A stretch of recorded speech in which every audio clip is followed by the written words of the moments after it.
লেখিকা ঈপ্সিতা মিত্রর আলোকবর্ষ পেরিয়ে। আজ রবিবার। অন্যদিন হলে আজকের দিনটা সকাল 10টা অবধি ঘুমিয়েই কাটিয়ে দিত অভিক, কিন্তু আজ সেটা সম্ভব না। সকাল 10টা অবধি তো দূরে থাক, কাল সারা রাত প্রায় জেগেই কাটিয়েছে টেনশনে। কোনো মানে হয়? শেষে মেঘার কথায় হ্যাঁ বলতেই হলো সম্বন্ধ দেখতে যাওয়ার জন্য। মেয়েটা আসলে খুব ভালো করে জানে কিভাবে দাদাকে ব্ল্যাকমেল করে নিজের কাজ আদায় করতে হয়। ওই পুরনো ট্রিক্সটাই কাজে লাগালো তাই মেঘা শেষে, যখন মুখের কথায় কাজ হলো না, তখন টেম্পোরারি অনশন করে রাজি করিয়ে নিল দাদাকে। সিম্পল। যদিও অভিক অনেকবার বুঝিয়েছে কোনো অচেনা মেয়ের ওপরও ভরসা করে না। একবার যেভাবে ঠকেছে জীবনে, তারপর তো এইসব বিয়ে রিলেশনশিপ নিয়ে ভাবার কথাই মাথায় আসেনি কখনো। আর শ্রমণার মতন যদি আবার কোনো বাইরের মেয়ে এসে ওদের ভাই বোনের সম্পর্কটাকে নষ্ট করে দেওয়ার চেষ্টা করে, টাকা আর প্রপার্টির জন্য মেঘাকে দূরে করে দেওয়ার চেষ্টা করে অভিকের কাছ থেকে, তাহলে কি হবে? কিন্তু এই সব কথাকে বোঝাবে মেয়েটাকে? ওর তো ওই একটাই কথা, মা বাবা মারা যাওয়ার পর থেকে অভিক নাকি শুধু ওকে নিয়ে আর বিজনেস নিয়েই ভেবেছে। কিন্তু এবার আর না, এবার ওকে নিজের লাইফটা নিয়েও একটু ভাবতে হবে, এগোতে হবে জীবনে। আর এখন আবার ওর 33, এখন বিয়ে করবে না তো কখন করবে? সত্যি, এত যুক্তি ঠিক কি উত্তর দেবে অভিক? কিভাবে বলবে যে মা বাবা চলে যাওয়ার পর মেঘাই ওর জীবন? নিজের বোন ছাড়া কাউকেই আর নিজের করে ভাবতে চায় না অভিক। আর শ্রমণা যেই ধাক্কাটা ওকে দিয়েছে একটা সময়, আজও সেটা কাটিয়ে উঠতে পারেনি অভিক মনে মনে। মানুষকে বিশ্বাস করার স্বভাবটাই তাই শেষ হয়ে গেছে ওর। কিভাবে বলবে এত কথাও মেঘাকে? আর তার উপরে যদি অনশন করে ব্ল্যাকমেল শুরু করে, তাহলে তো আরোই কোনো কথা বলার জায়গা থাকে না। কথাগুলো আনমনে ভাবতে ভাবতেই রেডি হলো সেদিন মেয়ে দেখতে যাওয়ার জন্য। যদিও মনে প্রচণ্ড অনিচ্ছা, তাও জোর করেই অন্ধকার মুখে বেরোলো মেঘার সঙ্গে মেয়েটাদের বাড়ির উদ্দেশ্যে। ওদের উকিল কাকু সম্বন্ধটা এনেছে। লোকটা মেঘার বেস্ট ফ্রেন্ড। আগে যদিও বাবার ভালো বন্ধু ছিল, যাই হোক, এই লোকটার সাথে মিলেই মেঘা ওকে ফাঁসিয়েছে। সেদিন এই ভাবনার ভিড়েই মাঝ রাস্তা থেকে উকিল কাকু গাড়িতে উঠল। তারপর অভিকের দিকে তাকিয়ে ভ্রু নাচিয়ে বলল, কি রে, শুনলাম নাকি তুই ঐশীর ফটোটাও দেখিসনি? এত রাগ কিসের বলতো?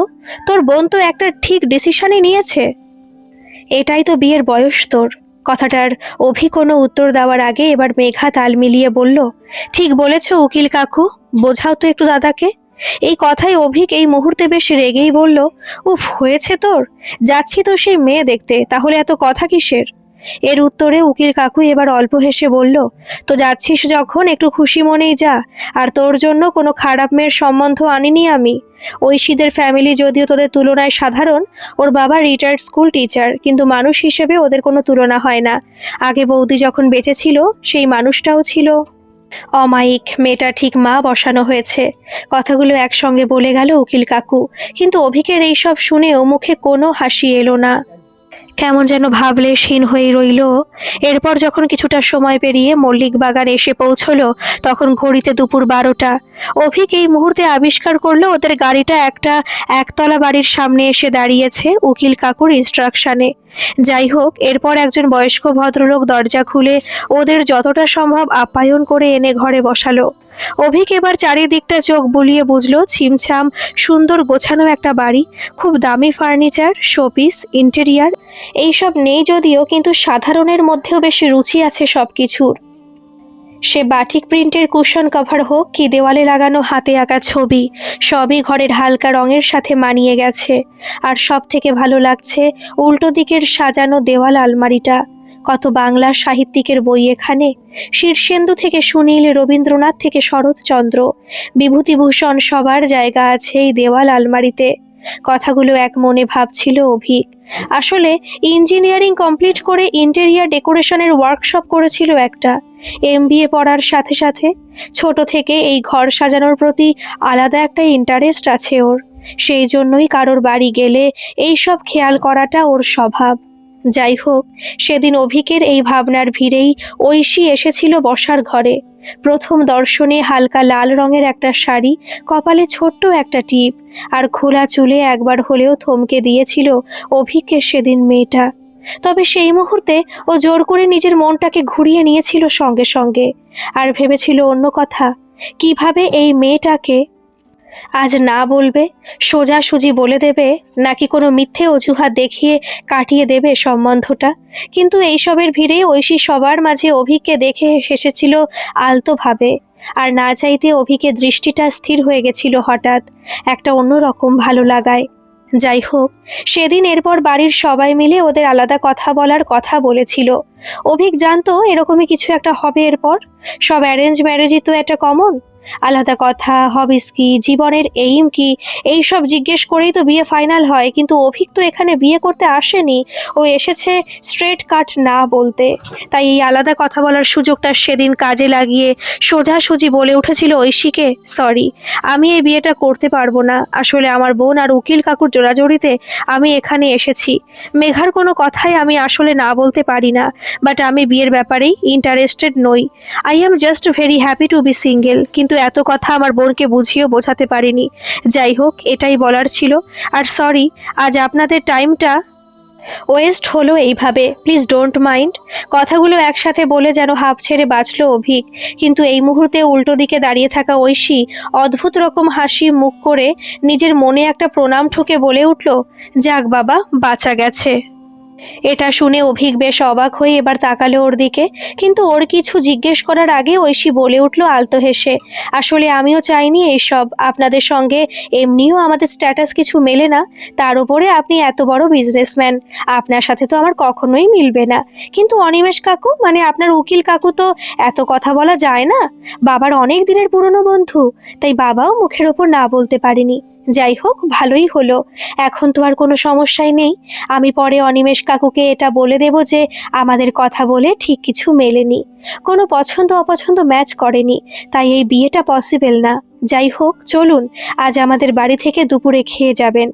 কথাগুলো বেশ হাসি মুখে বলে ঐশী আর দাঁড়ালো না, ঘরটা খালি করে দিয়ে বেরিয়ে এলো বসার ঘরে সবার সামনে। যদিও মেঘা, উকিল কাকু, ঐশীর বাবা বেশ অবাকই হলো। এত তাড়াতাড়ি দুজনে কি কথা বললো কে জানে, এটা কেউই ঠিক ভেবে পেল না। তবে এই সময় আরেকজনও একা ঘরে কয়েক মিনিট অবাক হয়ে দাঁড়িয়েছিল। অভিকে রিজেক্ট করে দিল শেষে, মানে অভিকের সম্বন্ধটা পছন্দই ছিল না মেয়েটার, এটাও সম্ভব? এতদিন তো জেনে এসেছিল ও এলিজেবল ব্যাচেলার, অফিসে পার্টিতে কত জায়গায় মেয়েরা ওর সঙ্গে কথা বলার জন্য কত চেষ্টা করে। এই তো সেদিন ওদের ডিজাইনার শপ আরাধ্যার ইনোগ্রেশন পার্টিতেই কলকাতার সব থেকে নামি মডেল মালিনী তো ওকে ডিরেক্ট নিজের ফ্ল্যাটে যাওয়ার জন্য বলছিল, টু হ্যাভ সাম ফান। যদিও অভিক এইসবে কখনোই রেসপন্স করে না, কিন্তু সেই অভিক সেনগুপ্তকে একজনের ম্যারেজ ম্যাটেরিয়াল হিসেবে ঠিক লাগেনি? এটা জেনে কেমন যেন তেতো লাগলো ভেতরটা। সত্যি, মেয়েটা তাহলে জীবনে কেমন ছেলে চায় কে জানে। কথাটা আনমনি মনে হলো ওর। তবে এইভাবে আর একা একা দাঁড়িয়ে না থেকে বেরিয়ে এলো এবার অভিক ড্রয়িং রুমে। কিন্তু এসে দেখলো ঐশী এই মুহূর্তে বেশ যেন খুশি খুশি হয়েই কথা বলছে সবার সঙ্গে। তবে অভিকেরও তো এই সময় খুশি হওয়ার কথা, ও যা চেয়েছে অবশেষে তো তাই হলো। তাহলে অভিকের এরকম অস্বস্তি হচ্ছে কেন ভেতরে, যেন এই ব্যাপারটা মেনে নিতে পারছে না ঠিক? এরকম খারাপ লাগার তো কথা ছিল না ওর। কথাগুলো যেন বেহিসেবি ভাবে মনে হলো এখন। এই মেয়ে দেখা পর্ব পার করে কটা দিন কেটে গেছে শহরে। আজ বুধবার। অভিকের সকাল থেকে দুটো মিটিং আর কনস্ট্রাকশনের সাইট ভিজিটিং এর পর শরীরটা এই মুহূর্তে ক্লান্ত লাগছে। আসলে ওদের মেন ব্যবসাটা প্রমোটিং এর, আর তার সঙ্গে এখন একটা ওমেন্স ক্লোদিং এর ডিজাইনার শপও ওপেন করেছে, তাই সেই সবের কাজও দেখতে হয়। কিন্তু আজ আর কাজের মধ্যে থাকলে ভালো লাগছে না এখন। একঘেয়ে জীবন, একঘেয়ে রুটিনের বাইরে যেতে ইচ্ছে করে আসলে মাঝে মাঝে। সেদিন ড্রাইভ করতে করতে এসবে ভাবছিল বিকেলের কলকাতাকে দেখতে দেখতে, তখনই ফোনটা বেজে উঠল। অ্যাসিস্ট্যান্ট অরূপের নাম্বারটা ভেসে আসছে স্ক্রিনে।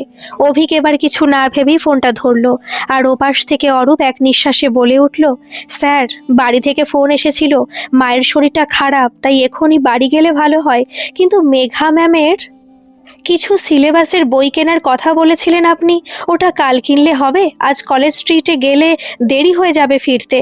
কথাটা শুনে অভিক এই মুহূর্তে সঙ্গে সঙ্গে বলল, না থাক, তুমি বাড়ি যাও, নো প্রবলেম। কলেজ স্ট্রিট যেতে হবে না, তুমি শুধু আমাকে বইয়ের লিস্টটা হোয়াটসঅ্যাপ করে দাও, আমি চলে যাচ্ছি কলেজ স্ট্রিট। এটা শুনে অরূপ কিন্তু কিন্তু করে বলে উঠল, স্যার, আপনি যাবেন ওই ভিড়ের মধ্যে? আমি চলে গিয়ে নিয়ে আসতাম বইগুলো কাল। ওর কথাটাকে এবার শেষ হতে না দিয়ে অভিক বলল সহজভাবে, আরে আমার না যাওয়ার কি আছে, আর এমনিতেও আমি এরপর বাড়ি ফিরবো, আর অফিস যাব না, ভালো লাগছে না আর কাজ করতে। যাই হোক, তুমি বইয়ের লিস্টটা পাঠাও, আমি কলেজ স্ট্রিট হয়ে বাড়ি যাব দেন। কথাগুলো বলে অভিক এবার ফোনটা রেখে দিল। তারপর আবার হারিয়ে গেল বিকেলের কলকাতার গোধূলি রঙে। কে জানে অরূপের মায়ের প্রেশারটা লো হয়ে গেছে কিনা আবার। অরূপ ওর সঙ্গে কাজ করছে আজ প্রায় 5 বছর হয়ে গেল। ছেলেটা এমনিতে খুব হার্ড ওয়ার্কিং, ওর তাই ভালো লাগে বেশ। আর অরূপের জন্মদিনে একবার ওর মায়ের সাথেও আলাপ হয়েছিল অভিকের। সেদিন অরূপের মা অফিসে এসেছিল পুজো দিয়ে ছেলের সঙ্গে দেখা করতে, একদম বিনা নোটিশে। ব্যাপারটাই অরূপ প্রথমে বেশ ইতস্তত হলেও অভি খুব সহজ করে দিয়েছিল সবকিছু। অরূপের মাকে নিজের কেবিনে নিয়ে গিয়ে বসিয়ে অনেকক্ষণ কথা বলেছিল নিজে থেকে। এত সিম্পল ভদ্র মহিলা যে ভালো লেগেছিল খুব ওর। এইসব এলোমেলো চিন্তার ভিড়ে সেদিনও পৌঁছেছিল কলেজ স্ট্রিট। তখন বিকেল 5:30।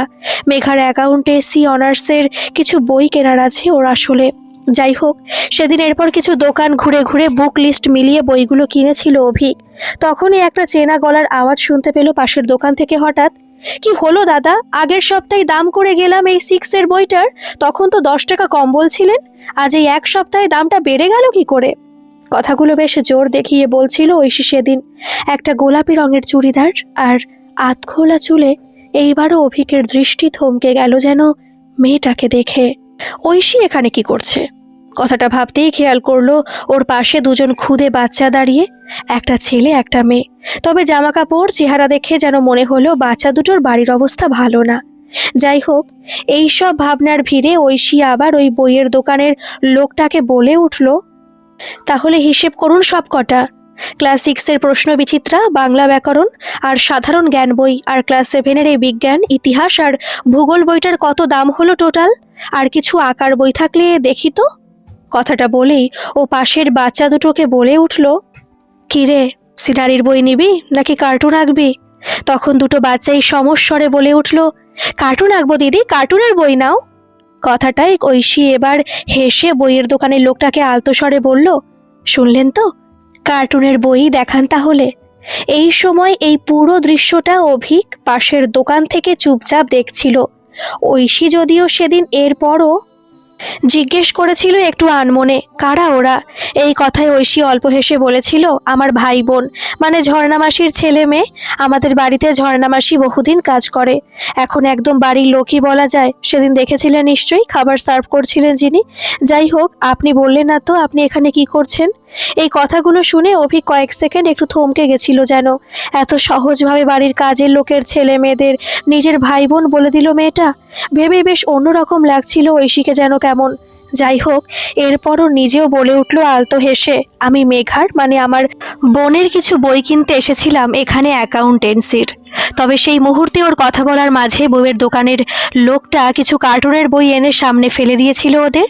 ঐশী এবার ওই বাচ্চাগুলোর দিকে তাকিয়ে বলেছিল, নে দেখ কোন বইটা পছন্দ, কোনটা নিবি? এই প্রশ্নে বাচ্চাগুলো বেশ এক্সাইটেড হয়ে বইগুলো দেখে একটা বই সিলেক্ট করেছিল অবশেষে। ঐশী এবার বেশ অর্ডারের সুরে বলেও ছিল ওদের, আঁকা প্র্যাকটিস করে দেখাবি কিন্তু আমাকে বইটা থেকে। তারপর সমস্ত বইয়ের পেমেন্ট করে ও এবার অভিকের দিকে তাকিয়ে বলেছিল, আসছি তাহলে, আপনার বই কেনা কমপ্লিট হয়ে গেছে? এই প্রশ্নে অভিক দু কথায় বলেছিল, না আরও কিছু কেনার আছে। আপনি কি তাহলে বাড়ি যাবেন এখন? এই প্রশ্নে ঐশী একটু ঘাড় দুলিয়ে বলেছিল, হ্যাঁ বাড়ির দিকে যাব। যাই হোক, ভালো লাগলো দেখা হয়ে, আসি। কথাটা বলেই ঐশী চলে যেতে যাচ্ছিল, কিন্তু অভিক হঠাৎ আরেকটা প্রশ্ন করে ওকে দাঁড় করিয়ে দিল এই মুহূর্তে। ও বেশ কিউরিয়াস হয়েই জিজ্ঞাসা করলো, আপনি বললেন না তো আপনার এই ভাই বোনের নাম কি? কথাটায় ঐশী থমকে দাঁড়িয়ে একটু হেসে বাচ্চাগুলোকে বলল, কি রে, দাদাটা তোদের নাম জিজ্ঞাসা করছে, বল। এটা শুনে বাচ্চা ছেলেটা একটু লাজুকভাবে বলল অভিককে, আমি বিল্টু, আর ও আমার বোন তুলি। অভিক এবার ওদের মাথায় হাত বুলিয়ে পকেট থেকে 200 টাকা বার করে ঐশীর দিকে এগিয়ে দিয়ে বলল, বিল্টু আর তুলিকে, এখন তো আমার কাছে চকলেট নেই, তাই তোমাদের দিদিকে এটা দিলাম, যা খেতে ইচ্ছে করে দিদির থেকে খেয়ে নেবে তোমরা, ওকে? ঐশী এই কথাটা শুনে এক সেকেন্ড যেন অবাক হয়ে গেছিল। আসলে এই রকম প্রথম আলাপে বিল্টু আর তুলিকে যে এতটা ভালোবাসা দেবে অভিক, এটা ঠিক ভাবতে পারেনি। যাই হোক, তবে এবার কিছু না বলেই টাকাটা নিয়েছিল। তারপর নরম স্বরে বলেছিল, আসছি। এরপর কয়েক মিনিটের মধ্যে অভিকের সামনে কলেজ স্ট্রিটের ভিড় রাস্তায় হারিয়ে গিয়েছিল তিনজনে। হঠাৎ করেই কিন্তু ওই খালি বইয়ের দোকানটার সামনে অভিক আরও কিছুক্ষণ দাঁড়িয়েছিল একা। কেমন অন্যরকম একটা ভালো লাগার রেশ কাজ করছিল এই মুহূর্তে মনে। মনে হচ্ছিল শহরটা বেশ সুন্দর, কারণ এখানে কিছু ভালো মনের মানুষ এখনো আছে। ঐশীকে না দেখলে এই কথাটা আলাদা করে মনে হতো না হয়তো কখনো অভিকের। সেদিন এরপর বাড়িতে এসে আনমনে অকারণে অভিকের কেন জানে না মনে পড়ছিল ঐশীকে। ওই সহজভাবে বলা কথাগুলো, স্বচ্ছ হাসিটা যেন চোখের সামনে ভেসে আসছিল ওর। মাঝে মাঝে কাউকে নতুন ভালো লাগার অনুভূতি এসে জমা হচ্ছিল মনে, কিন্তু যাই হোক, জোর করেই সেই সময় মনটাকে ঘুরিয়ে নিচ্ছিল অভিক নিজের। যেই কষ্টটা একবার পেয়েছে একজনের কাছ থেকে, তারপর আর কাউকে ভালো লাগার কথা ভাবতে পারবে না ও, এটাই সত্যি। কথাগুলো যেন জোর করে নিজেকে মনে মনে বলছিল সেদিন প্রত্যেকবার, আর ধীরে ধীরে কাটিয়ে ফেলার চেষ্টা করছিল এই ভালো লাগার রেশটা। তবে এইসবের মাঝে একটা কথা একটু হলেও বিচ্ছিল ওকে। ঐশীর বিজনেসম্যানে কি প্রবলেম? মানে ব্যবসায়ীরা ওর কি ক্ষতি করলো ঠিক যে বিয়ে না করার ডিসিশন নিয়ে নিল মেয়েটা? কথাটা কেমন যেন বুঝে উঠতে পারছিল না অভিক। তবে বেশি অপেক্ষা করতে হলো না, আরেকবার দেখা হয়েই গেল ঐশীর সঙ্গে একদম বিনা নোটিশে। আসলে উকিল কাকুর ছেলের বিয়ে ছিল সেই দিন। রিসেপশন পার্টিতে এমনিতে অভিক যায় না কারোর, কিন্তু উকিল কাকু খুব ক্লোজ বলে না করতে পারেনি, আর যেতেই হয়েছিল মেঘার সঙ্গে। আর সেখানে গিয়ে আবিষ্কার করেছিল সেই মেয়েটাকে, লালের মধ্যে গোল্ডেন জরির কাজ করা শাড়ির সঙ্গে চোখের কোণে ঘন কালো কাজল যেন একটু বেশি সুন্দরী করে দিয়েছে ঐশীকে। কথাটা দূরে দাঁড়িয়ে স্থির দৃষ্টিতে তাকিয়ে মনে হয়েছিল অভিকের। তবে মেঘা এই সময় ওর কানের কাছে এসে বলেছিল, ওটা ঐশীদি না? অদ্ভুত মেয়ে একটা, শেষে কিনা আমার দাদাকে রিজেক্ট করে দিল। পছন্দ অপছন্দ মেলে না নাকি? সিরিয়াসলি এটা কোনো কথা? এই পৃথিবীতে যদি সবার ভালো লাগা খারাপ লাগা মিলে যেত, তাহলে আলাদা মানুষ হওয়ার ডেফিনেশনটাই তো থাকতো না। কি রে, কিছু বল। প্রথম কথাগুলো নিজের মনে বলে শেষ কথাটা অভিককে হঠাৎ ধাক্কা দিয়েই বলল মেঘা। কিন্তু অভিক এবার উল্টো কথাই বলে উঠল নিজে, একটু শাসন করার সুরেই বলল, শুধু ঐশীর কথাই বলছিস কেন? আমিও তো বিয়েতে না বলেছি, আর এটা যার যার নিজের ডিসিশন। যাই হোক, বাদ দে এইসব। কথাগুলো শুনে মেঘা আর কি বলবে ভেবে পেল না, তাই আর কথা না বাড়িয়ে চলে গেল মিষ্টির কাছে। উকিল কাকুর মেয়ে, ওর ছোটবেলা থেকে বেস্ট ফ্রেন্ড। তবে ঐশী বেশ কিছুক্ষণের জন্য দাঁড়িয়েছিল নিজের মনে এক জায়গায়। এটা অভিক নোটিশ করে গেছিল নিঃশব্দে ঐশীর কাছে।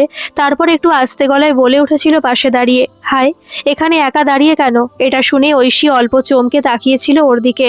তারপর কিছুটা অবাক হয়ে বলেছিল, আপনি এখানে কখন এলেন? এর উত্তরে অভিক আলতো হেসে বলেছিল, এই কিছুক্ষণ। তবে এসে থেকে আপনাকে নোটিশ করছি কেমন একা একা দাঁড়িয়ে। কথাটায় ঐশী একটু উদাস হয়েই বলল, আসলে এখানে সব বাবার বন্ধু, আমার তাদের সাথে আর কি বা কথা থাকতে পারে, তাই একা একা বোর হচ্ছিলাম। এটা শুনে অভিকও এক সুরে বলল, আমারও একই, বেশি কাউকে চিনি না এখানে। মেঘার বন্ধু বান্ধব আছে যদিও, কিন্তু আমার বোর হওয়া ছাড়া কোনো উপায় নেই। এই কথায় ঐশী এবার অল্প হেসে বলল, এখন তার মানে আমাদের দুজনেরই সমস্যা মিটে গেছে, একে অপরকে চেনা পেয়ে গেলাম, আর বোর হতে হবে না। কথাগুলো শুনে অভিকেরও ভালো লাগলো কেমন। তখনই ও নিজে থেকে বলে উঠল, আমি কিছু স্টার্টার নিয়ে আসছি, আপনি একটা টেবিলে গিয়ে বসুন, আমি আসছি। কথাটায় ঐশী নীরব সম্মতি জানিয়ে একটু দূরে একটা ফাঁকা টেবিলে বসেছিল। বিয়ে বাড়িটা বেশ একটা বাগান বাড়িতে হচ্ছে এখানে। ওপেন স্কাইয়ের নিচে এক ঝাঁক তারার মতন আলো দিয়ে সাজানো চারিদিকটা, সঙ্গে হালকা মিউজিক। বেশ সুন্দর লাগছে পরিবেশটা ঐশীর। এই সবই ভাবছিল চারিদিকে ছড়িয়ে ছিটিয়ে থাকা লোকজনকে দেখতে দেখতে। তখনই অভিক এসে হাজির হলো দুটো স্টার্টারের প্লেট নিয়ে। ঐশী এবার টুকটাক কথা শুরু করলো আরেকবার অভিকের সঙ্গে। কিন্তু এই মুহূর্তে অভিক আর নিজের কৌতূহলটাকে আটকে না রেখেই জিজ্ঞেস করেই ফেললো ঐশীকে, আচ্ছা একটা কথা, আমার সেই প্রথম দিন থেকেই মনে হচ্ছিল, কিছু মনে করবেন না বলছি বলে, আপনার হঠাৎ বিজনেসম্যানদের নিয়ে কি প্রবলেম? মানে বিয়ের জন্য কোন কোন ব্যবসাদার ছেলে পছন্দ না? প্রশ্নগুলো শুনে ঐশী কিরকম ইতস্তত হয়েই বলল, আপনার কি খারাপ লেগেছে কথাটা? এই রে, আই অ্যাম রিয়েলি সরি, আমি আপনাকে সেদিন ইনসাল্ট করার জন্য কিছু বলিনি। এই কথাই অভিক না না করে বলে উঠল, এ বাবা, আমি ওইসব কিছু ভাবিনি। সেদিন তো আমিও বিয়ের জন্য না বলেছিলাম, সো এটা কোনো ব্যাপারই না। আমি জাস্ট এমনি জিজ্ঞেস করলাম কথাটা, জানতে ইচ্ছে হলো তাই। এটা শুনে ঐশী যেন কিছুটা নিশ্চিন্ত হয়ে বলেছিল একটু থেমে থেমে, আসলে আমি আমার লাইফ লাইফ পার্টনারের কাছ থেকে সময় চাই নিজের জন্য। সারাদিন বাদে রোজ কিছু বেহিসেবি সময়। 10টা 5টার চাকরি হলে জীবনটা হয়তো মধ্যবিত্ত হয়েই কেটে যাবে, কিন্তু একসাথে থাকার অনেক মুহূর্ত তো পাবো দুজনে। কিন্তু বিজনেস হলে এই সময়েরই কোনো ঠিক থাকে না। আর আপনার মতন যদি এত বড় বিজনেসম্যান হয় তাহলে তো কোনো কথাই নেই। রাত দিন হয়তো কাজ করতে হয় এত কিছু সামলানোর জন্য, কিন্তু আমি নিজের জন্য এরকম একটা লাইফ চাই না কখনো। কথাগুলো খুব দৃঢ় গলায় বলল ঐশী, কিন্তু অভিকের ঠিক কোনো উত্তর দিতে পারলো না যেন। এত সহজ চা পাওয়ার হিসেব আসলে শোনেনি আগে কোনোদিন কারোর কাছে। সবাই তো ব্যাংক ব্যালেন্সটাই কাউন্ট করে, জীবনের মুহূর্ত গুণে রাখার মতন মানুষ এই প্রথম দেখলো যেন আজ। তাই চুপ করে গেল হঠাৎ। সেদিন এরপর বাড়িতে এসে কিছু না ভেবেই অভিক ফেসবুকের সার্চ লিস্টে টাইপ করেছিল ঐশীর নামটা। তারপর বেশ কিছু মানুষ পেরিয়ে স্ক্রিন কিছুটা স্ক্রোল করার পর দেখতে পেয়েছিল সেই চেনা মুখটাকে। আর 1 মিনিটও অপেক্ষা না করে ফ্রেন্ড রিকোয়েস্ট পাঠিয়ে দিয়েছিল নিজে থেকে। যাই হোক, সেদিন প্রায় রাত 12টার সময় অ্যাকসেপ্ট হয়েছিল ফ্রেন্ড রিকোয়েস্টটা। অভিক এমনি দিন যদিও ফেসবুক বিশেষ খুলেও দেখে না, কিন্তু আজ ব্যাপারটা অন্য ছিল। সেই মেয়েটা বন্ধুত্ব অ্যাকসেপ্ট করলো কিনা এটা দেখার জন্য কিছুক্ষণ বাদে বাদে চেক করছিল নিজের নোটিফিকেশানগুলো। তারপর অবশেষে যখন ঐশীর নামটা নোটিফিকেশান বক্সে এলো তখন অভিকের মুখে হাসি। ও কিছু না ভেবে সেই মুহূর্তে মেসেঞ্জারটা খুলে ঐশীকে লিখলো, যাক তাহলে বিজনেসম্যানের ফেসবুক ফ্রেন্ড হতে কোনো আপত্তি নেই, তাই তো? এই প্রশ্নে ঐশী অল্প ইতস্তত হয়ে লিখলো, খুব খারাপ হচ্ছে এটা, আমি এরকম বলেছি নাকি? এই কথায় অভিক একটু ভেবে লিখল, না বলেননি, কিন্তু হতেও তো পারতো। ঐশী এই কথায় ঠিক কি উত্তর দেবে ভেবে পেল না। ছেলেটার কি ওর কোনো কথা খারাপ লেগেছে এটাই ভাবছিল। তখনই অভিক লিখল, আরে আপনি তো সিরিয়াস হয়ে গেলেন দেখছি, আমি মজা করছিলাম, প্লিজ ডোন্ট মাইন্ড। ঐশী এই কথায় যেন হাঁপ ছেড়ে বাঁচল। তারপর নিজেই টাইপ করলো, বন্ধু হলে এই আপনিরা ঠিক আর চলে না, তুমি করে বলা যেতে পারে। অভিকের এই কথায় ঠোঁটের কোণে একটা আলতো হাসি। ও কয়েক সেকেন্ডের ভিড়ে লিখলো, হ্যাঁ তুমি করেই বলতে পারো। এরপর থেকে ওদের মধ্যে টুকটাক কথা চলতে থাকতো মাঝে মাঝেই। একে অপরের খবর নেওয়া, অল্প স্বল্প বেহিসেবি কথা হতো দুজনের। এর মধ্যেই একদিন রাতে অভিক ঐশীকে মেসেজ করেছিল নিজে থেকে। দিনটা কেমন কাটলো জিজ্ঞেস করেছিল, কিন্তু ঐশীর রিপ্লাই শুনে একটু যেন থমকে গেছিল অভিক। ঐশী সেদিন বলেছিল আজ ওকে দেখতে ছেলের বাড়ির লোক এসেছিল। বাবা পেপারের অ্যাড দেখে যোগাযোগ করেছিল কদিন আগে ছেলেটার ফ্যামিলির সঙ্গে। এই কথায় অভিক যেন একটু স্থির হয়ে জিজ্ঞেস করেছিল ছেলের নামটা। ঐশী এই প্রশ্নের সঙ্গে সঙ্গে লিখে পাঠিয়েছিল, অরণ্য নাম ওর। এই কথায় অভিক কি বলবে ঠিক যেন বুঝতে পারেনি। তখন ঐশী বলেছিল, রেলে চাকরি করে, বাবার তো বেশ পছন্দ, তবে আমি একটু সময় নেব, পুরো লাইফের ব্যাপার, না জেনে না বুঝে তো আর এগোনো যায় না। এই কথা ঠিকই উত্তর দেবে অভিক ভেবে পায়নি যেন সেদিন। শুধু ঠিকই তো লিখে ল্যাপটপটা অফ করে দিয়েছিল নিজের। আশ্চর্য রকম খারাপ লাগছিল ওর আসলে। কেমন যেন মনে হচ্ছিল এটা কেন হলো, কেন ছেলের বাড়ির লোক দেখতে এলো ঐশীকে। মেয়েটা সিঙ্গেল ছিল, ভালোই তো ছিল, বিয়ে করতেই হবে এরকম কে মাথার দিব্যি দিয়েছে? এইসব উল্টোপাল্টা লাগাম ছাড়া কথাই মনে হচ্ছিল ওর। যদিও এই মনে হওয়ার কোনো কারণ ছিল না। হিসেব মতন ঐশীর যার সাথে খুশি বিয়ে হোক, তাতে অভিকের কিছুই না, কিন্তু তাও এই অদরকারি কথাগুলো ভেবে খারাপ লাগছিল কেমন। যাই হোক, এরপর অভিক নিজের কাজে আগের মতন ব্যস্ত হয়ে গেছিল আবার। ফেসবুকটা আর ইচ্ছে করেই খুলে দেখতো না কখনো সময়ের ফাঁকে। কিরকম যেন কথা বলার ইচ্ছেটাই শেষ হয়ে গেছিল ঐশীর সঙ্গে। আর কথা বললেই হয়তো ওই ছেলেটার কথাই বলবে। ঐশী, অরণ্য নাকি কি যেন নাম, তার কথা শোনার থেকে চ্যাট বক্স অফ করে রাখাই ভালো, এইসবই ভাবছিল। তবে এইভাবে কটা দিন কেটে যাওয়ার পর আবার দেখা হয়ে গেল মেয়েটার সঙ্গে অভিকের। সেদিন অভিক CC2 মলে গেছিল। ওদের ওমেন্স ক্লোথসের একটা শপ আছে CC2-তে। সেখানে গিয়ে অভিক হঠাৎ আবিষ্কার করেছিল ঐশীকে। কাচের দেওয়ালের আড়াল থেকে দেখেছিল মেয়েটাকেও একটা ছেলের সঙ্গে বসে ক্যাফে কফি ডেতে। ছেলেটাকে দেখে মনে হচ্ছে কত কি বোঝাচ্ছে যেন ঐশীকে, আর বাধ্য শ্রোতার মতন সেই সব চুপচাপ শুনছেও। এই কি তাহলে অরণ্য? কথাটা যেন দৃশ্যটা দেখে হঠাৎ মনে হলো অভিকে। তবে এই মনে হওয়ার কারণেই আজ আর দাঁড়ালো না সেখানেও, বেশ জোরে পা চালিয়েই এগিয়ে গেল শপের দিকে। কিন্তু এই মুহূর্তে মনটা কেমন থমকে ছিল যেন ওর। একটা নাম না জানা খারাপ লাগা এসে জমছিল ভেতরে। যাই হোক, সেই খারাপ লাগার মাঝেই অভিক 1 ঘন্টার মধ্যে সমস্ত কাজ মিটিয়ে বেরিয়ে এসেছিল সব থেকে। কিন্তু মলের বাইরে যাওয়ার রাস্তায় দেখেছিল ঐশী বসে সামনের একটা বেঞ্চে একা কেমন যেন গভীর চিন্তা করছে কিছু একটা নিয়ে।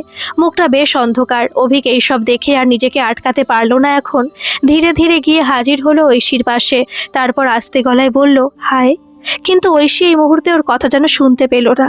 ও এক মনে কিছু একটা ভেবেই যাচ্ছিল, তাই তাকালোই না ফিরে অভিকের দিকে।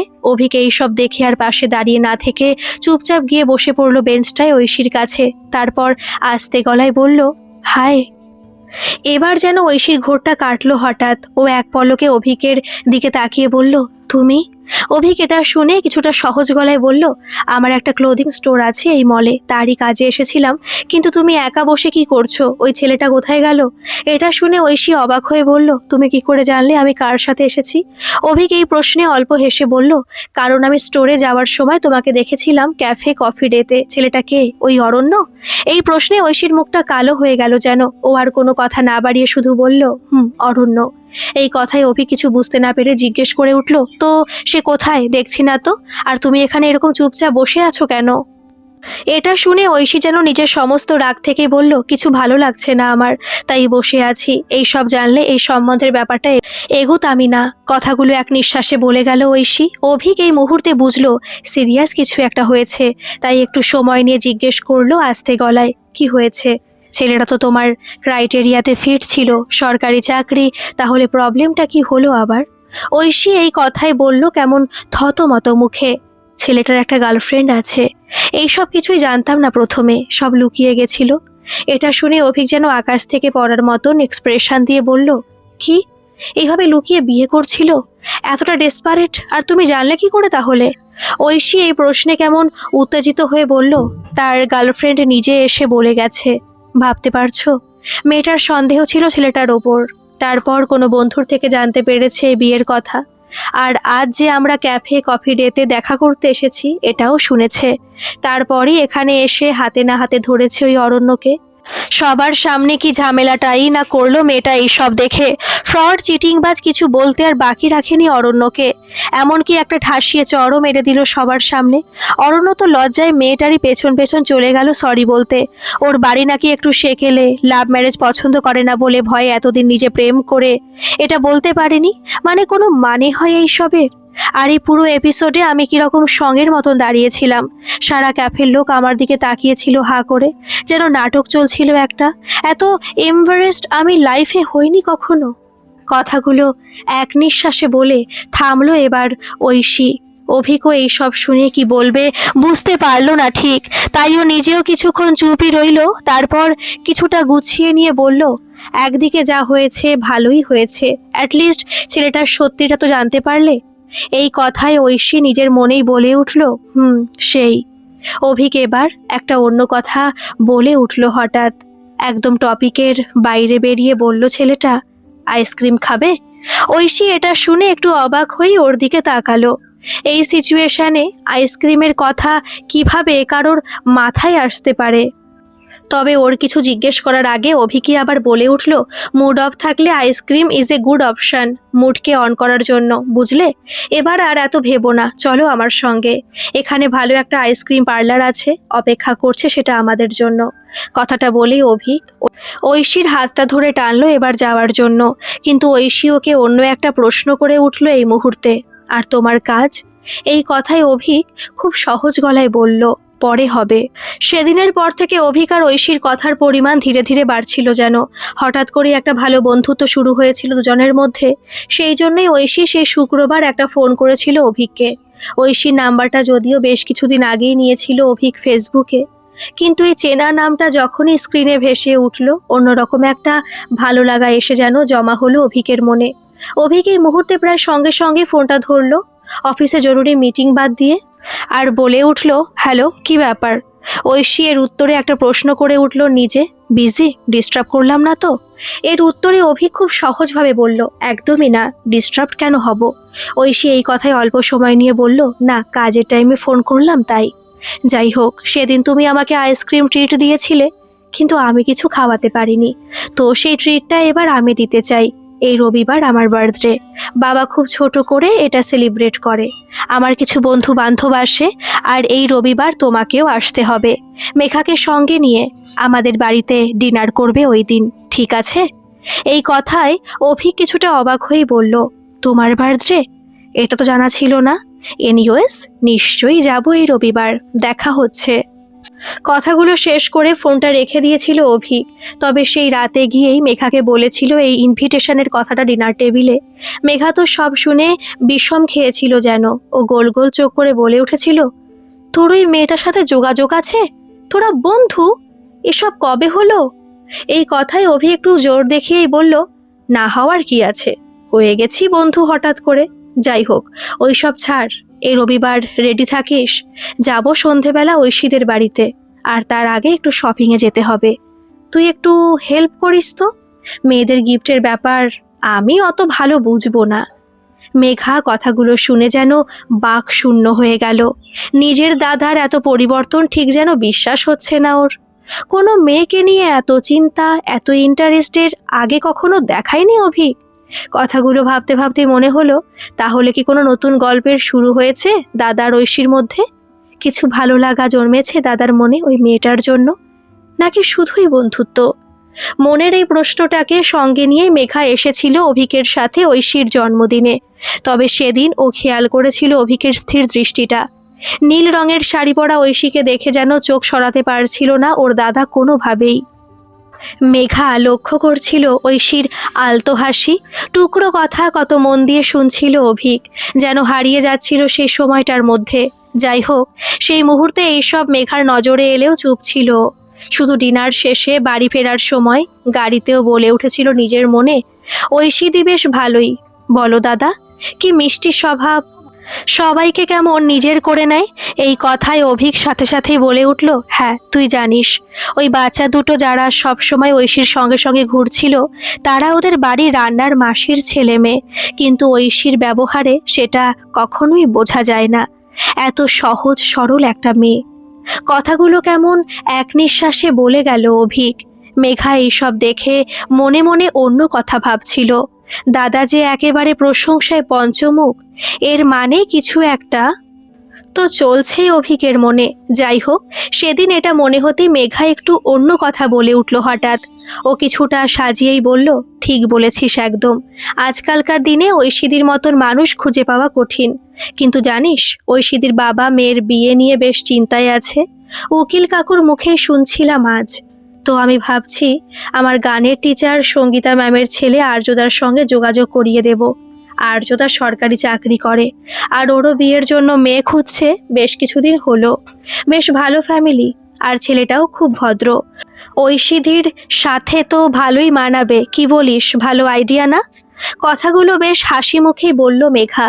কিন্তু এই সব শুনে অভিক হঠাৎ জোরে ব্রেক কষে গাড়িটা থামিয়ে দিল মাঝ রাস্তায়। তারপর কিছুটা এলোমেলো হয়েই বলল, একদম না। কে বলেছে তোকে এইসব করতে? ঐশীর জন্য তো আমি আছি, আর কোনো ছেলে এসে কি করবে?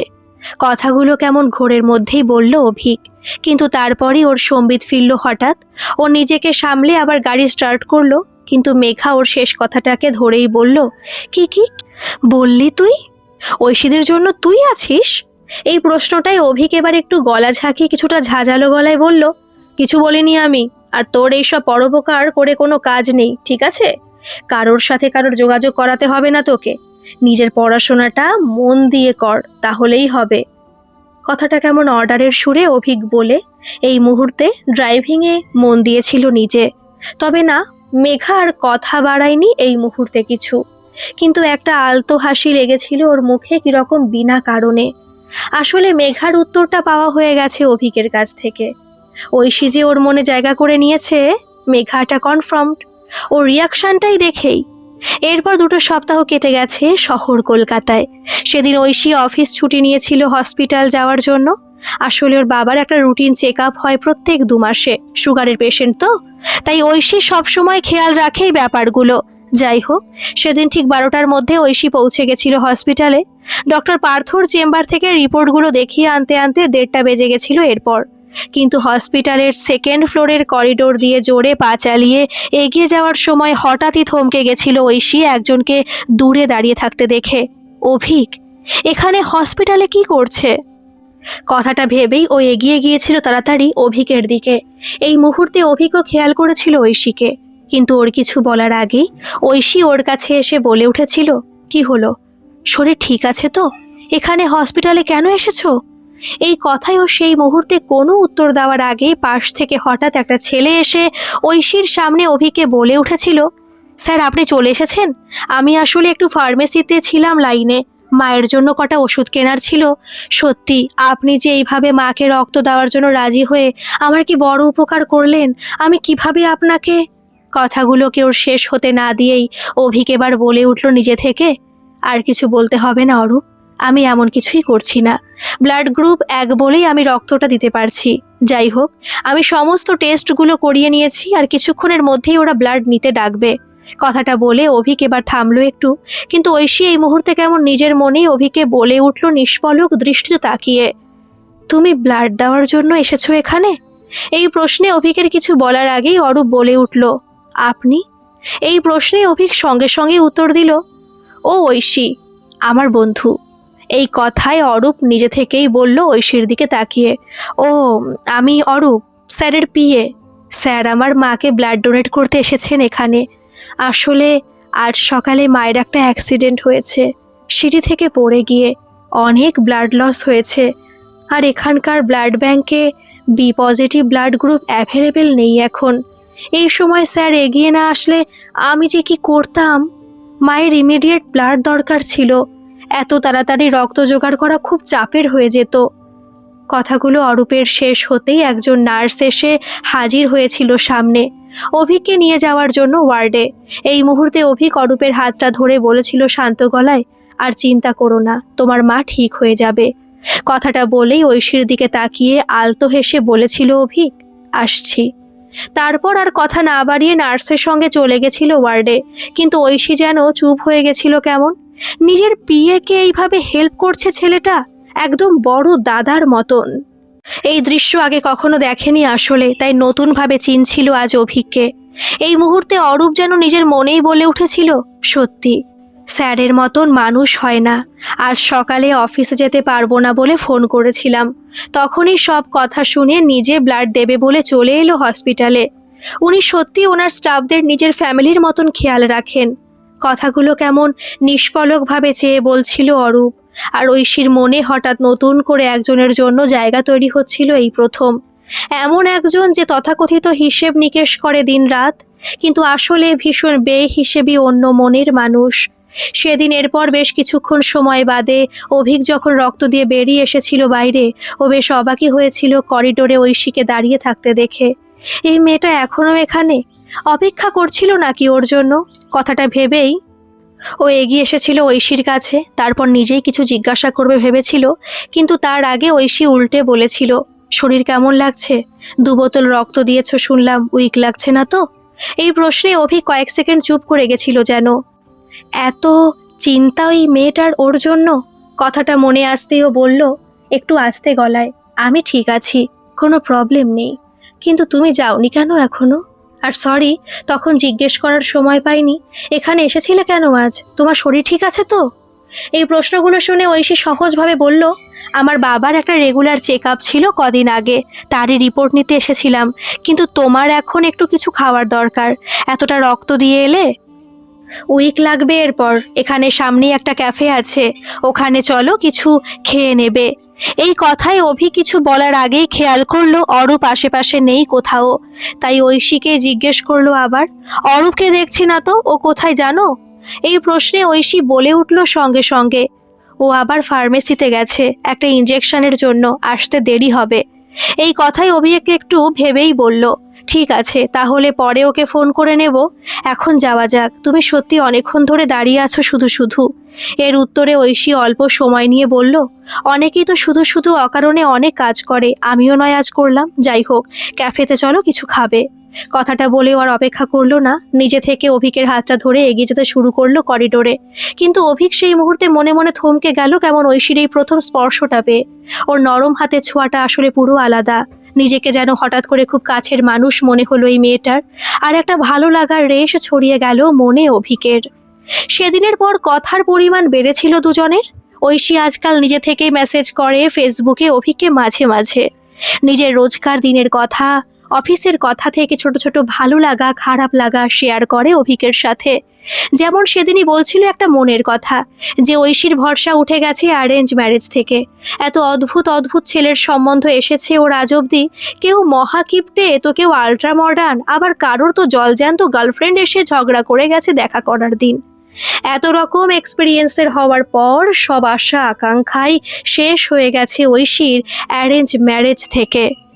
তবে এই সব শুনে অভিক মনে মনে খুশি হয়েছিল, যেন এই মেয়েটার সাথে অন্য কোনো ছেলে ঠিক ইমাজিন করতে পারে না ও আসলে। ঐশীকে জানে না কেন আজকাল খুব নিজের করে পেতে ইচ্ছে করে ওর। একজনের ধাক্কাতে যেই ভালোবাসাটা হারিয়ে গেছিল জীবন থেকে অনেক দিন, ঐশীর কাছে সেই ভালোবাসাই ফেরত চায় মন। যাই হোক, এই সবের মাঝেই আকাশে শরতের আনাগোনা শুরু হয়ে গেছিল।